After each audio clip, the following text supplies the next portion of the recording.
Hello friends. साल 1932 America में सोचिए, एक सरकार अपने ही नागरिकों को 40 साल तक एक ऐसी बीमारी से मरते हुए देखती रही जिसका इलाज मौजूद था। वो लोग धीरे धीरे कमज़ोर होते गए, उनकी हालत बिगड़ती गई और उन्हें ये तक नहीं बताया गया कि उनके साथ क्या हो रहा है। उन्हें बचाया जा सकता था, लेकिन उन्हें बचाया ही नहीं गया। बस उन्हें इलाज करने का दिखावा किया गया, उन्हें ऐसे ही मरने छोड़ दिया गया। अब ऐसा करने की कोई ना कोई वजह भी होगी। हाँ, इसका कारण था इस बीमारी को जानना, समझना कि अगर इसका इलाज ना किया जाए तो क्या परेशानियाँ आती है, मरीज कब तक जिंदा रहता है। कुल मिलाकर इसका उद्देश्य था कि इस बीमारी के असर की स्टडी करना। कब तक करना? जब तक मौत ना आ जाए। यह कोई फिल्म नहीं है। हमने कई फिल्मों में ऐसा कुछ होते देखा, पर यहाँ कोई फिल्म नहीं है, ना ही यह कोई अफवाह है। यह स्टडी उस समय के अमेरिकी समाज में मौजूद नस्लवादी सोच को दर्शाता है। यह इतिहास है, एक काला इतिहास जिसको जानना हमारे लिए बहुत ज़रूरी है। यही वजह है कि आज भी जब कोविड-19 जैसी बीमारियों की वैक्सीन आती है तो लोग सरकारों को शक की निगाह से देखते हैं। मैकॉन काउंटी अमेरिका का एक छोटा सा इलाका। यहाँ रहने वाले ज़्यादातर लोग गरीब थे, अशिक्षित थे और अफ्रीकी अमेरिकी थी।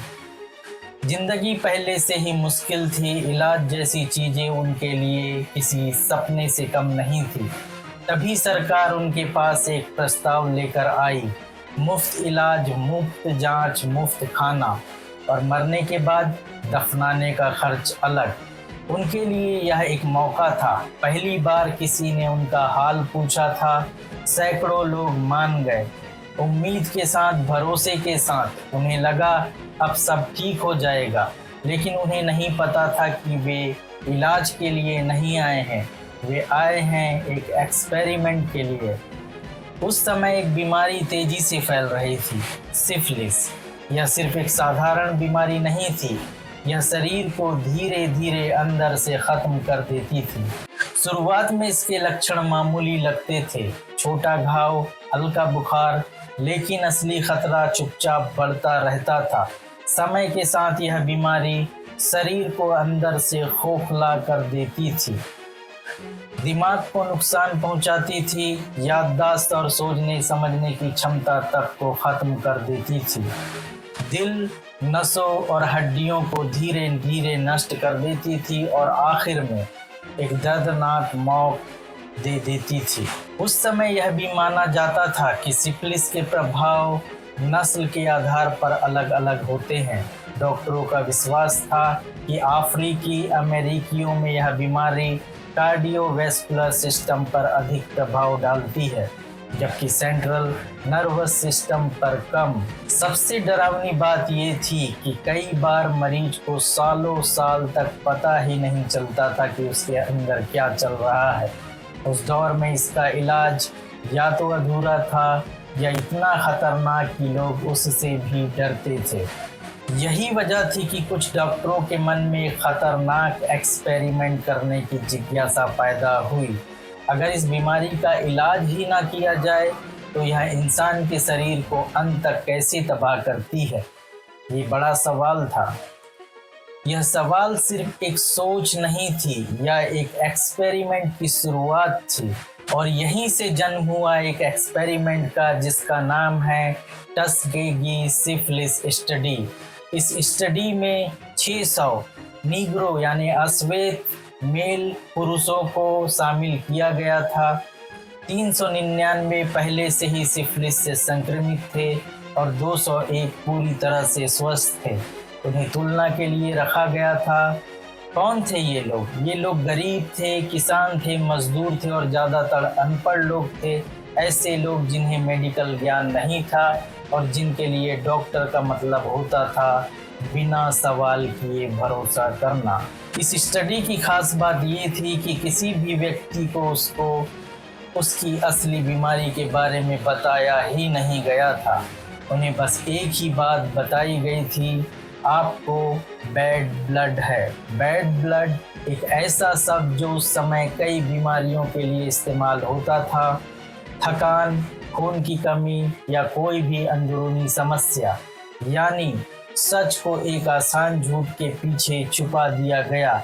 किसी ने सवाल नहीं किया क्योंकि सामने सफ़ेद कोट पहने सरकारी डॉक्टर खड़े थे, और जब भरोसा अंधा हो जाए तो सच सबसे पहले मरता है। सबसे बड़ा झूठ, बिना सहमति इन लोगों से कभी नहीं पूछा गया, क्या आप इस प्रयोग का हिस्सा बनना चाहते हैं? क्या आपको पता है कि आपको सिफिलिस है? क्या आप इसका इलाज कराना चाहते हैं? जवाब हमेशा एक ही था, नहीं।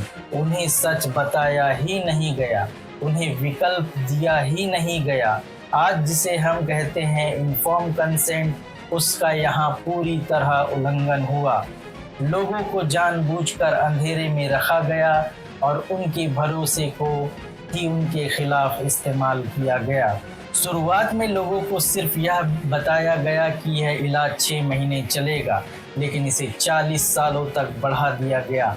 अब कहानी का सबसे डरावना मोड़ आता है। 1940 के दशक में सिफिलिस का इलाज मिल चुका था। जी हाँ, पेनिसिलिन खोजी जा चुकी थी। यह सस्ता था, आसानी से उपलब्ध हो जाती थी और बहुत असरदार थी, यानी अब लोगों को बचाया जा सकता था। लेकिन डॉक्टरों ने क्या किया? मरीजों को पेनिसिलिन नहीं दी। लोकल अस्पतालों को निर्देश दिया गया कि इनका इलाज ना किया जाए। यहाँ तक कि जब कुछ लोग आर्मी में भर्ती हुए तब भी उनका इलाज रुकवा दिया गया। क्यों? क्योंकि वो देखना चाहते थे कि अगर इलाज ना दिया जाए तो इंसान कितनी देर में मरता था। यही था असली विश्वासघात। मरीजों को यह महसूस ही नहीं होने दिया गया कि उनके साथ धोखा हो रहा है। डॉक्टरों ने विटामिन दिए, टॉनिक दिए, नकली दवाइयाँ दी जिन्हें प्लेसिबो कहते हैं, लेकिन इलाज नहीं दिया। और हर बार कहा गया यह आपका खास इलाज है। सबसे दर्दनाक था स्पाइनल टैप, रीढ़ की हड्डी में सुई घुसाकर सैंपल लेना। इसे उन्होंने स्पेशल ट्रीटमेंट कहकर पेश किया, लेकिन असल में यह सिर्फ डेटा इकट्ठा करने का एक तरीका था, इलाज नहीं। ये तो एक्सपेरिमेंट था। 40 सालों में जो हुआ वह सिर्फ आंकड़े नहीं है, वह टूटती जिंदगियां हैं। दर्जनों मेल सीधे सिफिलिस से मरे, 100 से ज्यादा जटिलताओं से मरे, 40 से ज्यादा लोगों की पत्नियां संक्रमित हुईं और 19 बच्चे इस बीमारी के साथ पैदा हुए। यह सिर्फ मरीज नहीं थे, पूरे परिवार को इसकी कीमत चुकानी पड़ रही थी। एक ऐसा अपराध की सजा जिसकी उन्हें खबर तक नहीं थी। तो क्या इसके बारे में कोई नहीं जानता था? लोगों ने चुप्पी क्यों साधी हुई थी? यह कोई छुपा हुआ प्रयोग नहीं था। मेडिकल जर्नल्स में इसके पेपर छपते रहे। सरकार जानती थी, डॉक्टर जानते थे, कुछ लोगों ने सवाल भी उठाए, लेकिन उन्हें दबा दिया गया क्योंकि इस प्रयोग को महत्वपूर्ण और वेरी इंपॉर्टेंट कहा गया। और जब रिसर्च इंसानियत से ऊपर चली जाए तो सच दबा दिया जाता है। इस प्रयोग की शुरुआत ऐसे हुई। 1928 में एक स्टडी हुई जिसे ओस्लो स्टडी कहा गया। इस स्टडी में 100 से ज़्यादा अमेरिकन लोग, मतलब गोरे अमेरिकन लोगों में सिफिलिस की बीमारी के प्रभाव पर रिपोर्ट दी गई। यह एक रेट्रोस्पेक्टिव स्टडी थी, मतलब जिन लोगों को ये बीमारी हो चुकी थी उनसे जानकारी ली गई और बीमारी के दौरान क्या क्या लक्षण दिखाई दिए, क्या क्या परेशानियां आई गई, ये जानकारी इकट्ठी की गई। टस्केगी में पब्लिक हेल्थ सर्विस सेवा PHS के सिफिलिस अध्ययन समूह ने ओस्लो स्टडी के आधार पर एक प्रोस्पेक्टिव यानी भावी स्टडी करने का निर्णय लिया। यह अध्ययन शुरू में 6 महीने का वर्णनात्मक महामारी विज्ञान अध्ययन था, जिसका मतलब है कि किन लोगों को कब और कहाँ ये बीमारी हो रही है इसकी जानकारी लेना। इसका एक उद्देश्य ये भी था कि मैकॉन काउंटी नामक शहर की आबादी में सिफिलिस से जुड़ी बीमारियों के प्रभावों को समझना। शोधकर्ताओं का मानना था कि वे प्रतिभागियों को नुकसान नहीं पहुंचा रहे हैं, क्योंकि उनके अनुसार इन लोगों को वैसे भी इलाज मिलने की संभावना बहुत कम है। सेकेंड वर्ल्ड वॉर के दौरान 256 संक्रमित पुरुष सेना में भर्ती के लिए पंजीकृत हुए और उन्हें सिफिलिस का इलाज कराने का आदेश दिया गया, लेकिन पीएचएस शोधकर्ताओं ने उन्हें इलाज लेने से रोक दिया, जिससे उनके ठीक होने की संभावना पूरी तरह से खत्म हो गई। 1972 में अध्ययन समाप्त होने तक केवल 74 प्रतिभागी जीवित बचे थे। अब ये सच सामने कैसे आया? 1972 में पीटर बॉक्सटन ने सरकारी दस्तावेज लीक किए। एक पत्रकार जीन हेलर ने इस कहानी को दुनिया के सामने लेकर आया। पूरा अमेरिका इस कहानी को पढ़कर हिल गया। अखबारों की हेडलाइन चीख रही थी, सरकार ने अपने ही लोगों को मरने दिया। जनता गुस्से में थी। कांग्रेस ने जांच शुरू की और 40 साल बाद इस स्टडी को आखिरकार बंद कर दिया गया। इसके पहले अमेरिकी सार्वजनिक स्वास्थ्य सेवा पीएचएस में कार्यरत कुछ लोगों जैसे ऑस्टिन वी डीबर्ट और एल्बर्ट पी स्क्रैंट ने इस स्टडी की आलोचना की, मुख्यतः इसके खराब वैज्ञानिक तरीकों के कारण। पीएचएस से बाहर के पहले आलोचक काउंट गिब्सन थे, जो वर्जीनिया के मेडिकल कॉलेज में एसोसिएट प्रोफेसर थे। उन्होंने 1955 में अपनी नैतिक चिंताएं सिडनी ओलेंस्की को बताई, जो इस स्टडी के प्रमुख डॉक्टरों में से एक थे। 1966 में पीटर बॉक्सटन, जो सैन फ्रांसिस्को में पीएचएस के शोधकर्ता ने इस अध्ययन की नैतिकता पर सवाल उठाया। 1968 में विलियम कार्टर जेनकिंस ने द ड्रम नामक एक न्यूज़लेटर शुरू किया और इसमें स्टडी को समाप्त करने की मांग की, लेकिन उनकी बात पर ध्यान ही नहीं दिया गया। आखिरकार 1972 में बॉक्सटन ने मीडिया का सहारा लिया। 25 जुलाई 1972 को यह खबर सामने आई और जीन हेलर ने इसे प्रकाशित किया। इसके बाद यह द न्यूयॉर्क टाइम्स के पहले पन्ने की खबर बन गई। एडवर्ड कैनेडी ने इस पर सुनवाई करवाई, जिसमें बॉक्सटन और अन्य अधिकारियों ने गवाही दी। अब इन लोगों को क्या सजा हुई? सरकार ने मुआवजा दिया, इलाज मुहैया कराया, लेकिन भरोसा वह कभी वापस नहीं आया। 1997 में राष्ट्रपति बिल क्लिंटन ने इस अध्ययन के पीड़ितों से औपचारिक माफी मांगी और इसे शर्मनाक और नस्लवादी बताया। What was done cannot be undone, but we can end the silence. We can stop turning our heads away. We can look at you in the eye and finally say, on behalf of the American people, what the United States government did was shameful, and I am sorry. उन्होंने कहा, जो हुआ उसे बदला नहीं जा सकता, लेकिन हम चुप्पी खत्म कर सकते हैं। हम नजरें चुराना बंद कर सकते हैं और आपसे आंख मिलाकर कह सकते हैं कि अमेरिकी सरकार ने जो किया वह शर्मनाक था और मुझे इसका खेद है, लेकिन तब तक कई पीढ़ियां इसकी कीमत चुका चुकी हैं। इस माफ़ी के बाद 1999 में टस्केगी में बायो एथिक्स केंद्र स्थापित किया गया और 2009 में लिगेसी म्यूजियम खोला गया ताकि इस स्टडी के पीड़ितों को सम्मान दिया जा सके। 1997 के समारोह में शामिल बचे हुए प्रतिभागियों में शामिल थे Charlie Pollard, Herman Shaw, Carter Howard, Fred Simmons, Frederick Moss. इस घटना ने क्या बदला? इस एक घटना ने मेडिकल इतिहास की दिशा बदल दी। इसके बाद इन्फॉर्म कंसेंट अनिवार्य हुआ, एथिक्स कमेटी बनाई गई, बेलमोंट रिपोर्ट लिखा गया। अब कोई भी मेडिकल ट्रायल इन नियमों के बिना संभव नहीं है। इस स्टडी का समाज पर क्या प्रभाव पड़ा? आज भी इस घटना की गूंज सुनाई देती है। लोग डॉक्टरों पर भरोसा करने से डरते हैं, वैक्सीन पर संदेह करते हैं, रिसर्च में हिस्सा लेने से हिचकिचाते हैं। इसे कहा जाता है टस्केगी इफेक्ट, एक ऐसा घाव जो आज भी पूरी तरह भरा नहीं है। यह स्टडी उस समय के अमेरिकी समाज में मौजूद नस्लवादी सोच को दर्शाती है। इसमें शामिल सभी प्रतिभागी गरीब ग्रामीण अफ्रीकी अमेरिकी पुरुष थे जिनकी स्वास्थ्य सेवाओं तक सीमित पहुंच थी।